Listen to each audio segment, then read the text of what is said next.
Do you know how your past affects your relationships today? Discover the 5 love styles shaped by your childhood and how they influence your love life. Hello, dear viewers. Welcome back to the channel. Today, we're diving deep into a fascinating and revealing topic: the influence of our childhood on our current relationships. Based on the innovative research of Milan and Kay Yerkovich, we'll explore 5 love styles that reveal how our earliest experiences shape our romantic interactions. Understanding these styles not only helps us better comprehend our own actions, but also teaches us to be more compassionate and attentive partners. Before we delve into the different love styles, take a moment to think. How have the relationships in your childhood affected the way you relate today? Ready to discover which love style reflects your emotional life? Let's begin. The first love style we'll explore is the pleaser. People who fit this profile often grew up in environments where one parent was extremely protective, or on the contrary, very critical and even hostile. From an early age, these children learned that the best way to keep the peace was to be good, behave well, and not provoke the parents' displeasure.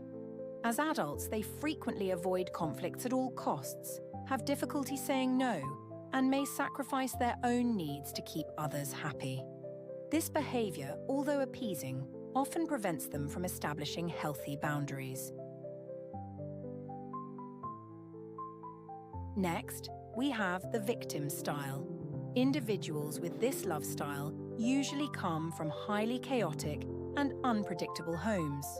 They learn from a very young age that the best survival strategy is to go unnoticed. The less attention they draw to themselves, the better.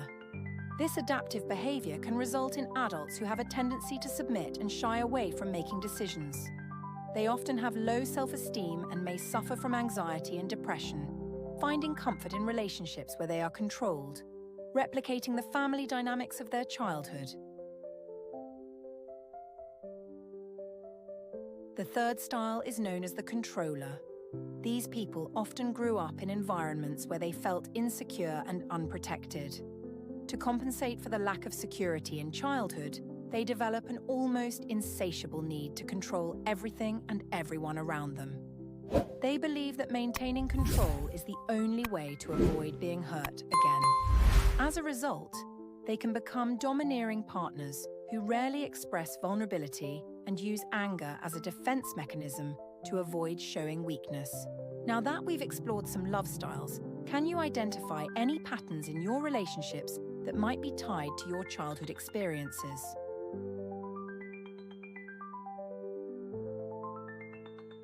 The fourth love style is the vacillator. Vacillators often grew up with parents who were emotionally unpredictable. As children, they never knew what to expect. One day, they received love and attention, and the next, coldness and indifference. This inconsistency creates adults who crave constant love and acceptance but, paradoxically, have difficulty trusting others. They may dive headfirst into relationships, initially idealizing their partner, but become easily disillusioned when reality doesn't meet their high expectations.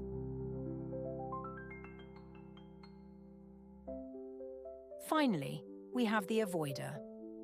Avoiders typically grew up in families where emotions and affections were minimized and independence was highly valued.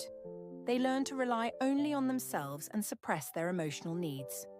As adults, they may appear distant or overly focused on their own lives and interests, avoiding deep emotional discussions. To form meaningful relationships, avoiders need to learn to open up and share their emotions and vulnerabilities more freely. Reflecting on the love styles we discussed today, what steps do you think you can take to improve your relationships and heal the wounds of the past? Comment below. We'd love to hear your story. And if you found this video helpful, please give it a like, subscribe to the channel, and share it with someone who might also benefit from this information. See you next time.